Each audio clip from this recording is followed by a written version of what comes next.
Assalamualaikum warahmatullahi wabarakatuh. Adakah dibolehkan orang bukan Islam untuk membaca, mempelajari dan memahami ayat-ayat Al-Quran? Pertama sekali harus kita faham terlebih dahulu apakah itu Al-Quran. Al-Quran adalah kalam Allah Subhanahu wa taala yang diturunkan oleh Allah kepada baginda Nabi Muhammad sallallahu alaihi wasallam melalui perantaraan malaikat Jibril alaihi salam. Maka Quran adalah kalam Allah yang terpelihara akan kesuciannya. Yang kedua, Al-Quran itu sendiri adalah panduan dan pedoman untuk kehidupan umat manusia, seperti mana yang juga disebutkan oleh Allah Subhanahu wa taala di dalam Al-Quran dalam surah Al-Qamar. Allah menyebutkan bahwasanya walaqad yassarnal qur'ana lidzikr, dan sesungguhnya kami telah memudahkan Al-Quran itu untuk peringatan. Maka secara umum Al-Quran adalah suatu peringatan kepada manusia yang mahu mengambil ibrah, pengajaran daripada kalam Allah Subhanahu wa taala.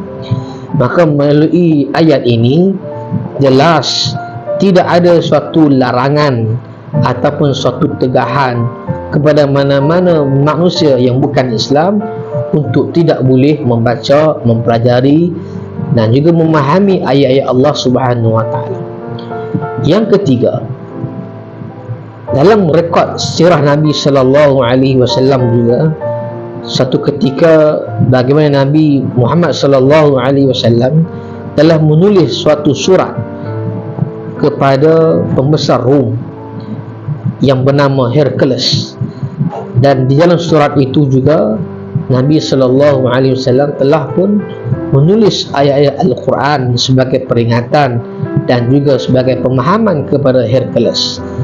Dan sahabat Nabi melihat sendiri bahawa Hercules membaca ayat-ayat tersebut dan tidak ada sebarang bantahan adapun tidak ada sebarang tegahan oleh para sahabat termasuk Nabi sendiri yang melarang Hercules daripada membaca ayat-ayat yang dituliskan oleh Nabi sallallahu alaihi wasallam.